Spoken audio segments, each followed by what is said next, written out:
Rishi declares biological sex matters and says trans athletes in women's sport is considered unfair in TalkTV chat. Rishi Sunak declared biological sex really matters as he blasted the unfairness of transgender athletes competing in women's sport. After Nicola Sturgeon and Keir Starmer both tied themselves in knots over the definition of a woman, the PM insisted, "Of course, I know what a woman is, an adult human female." Speaking to Piers Morgan on TalkTV, Mr. Sunak hit out at the trans debate, saying it doesn't strike most people as being fair. He added, "Whether it's sex, whether it's women's spaces, whether it's prisons, biological sex really matters. And actually we saw that recently with what's going on in Scotland." Asked to define a woman, the PM added, "I'm married to one. I have 2 daughters. And it's really important that they grow up in a society where their needs are respected, whether it's, how they want to be treated when they're in changing rooms or sports. But also their safety."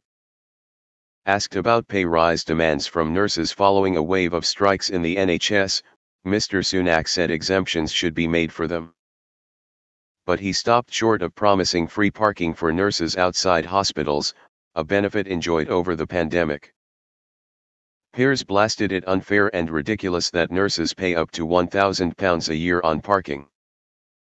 But Mr. Sunak replied, "Everyone watching this show will get to work in lots of different ways.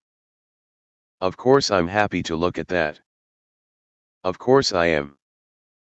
Asked whether deportation flights to Rwanda are ever going to happen, Mr. Sunak insisted yes. He explained the government are working their way through the courts on the issue but acknowledged there are actors who will try and frustrate this.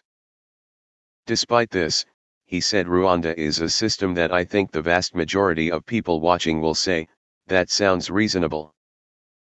Probed on UK support for Ukraine, Mr. Sunak did not rule out sending British jets.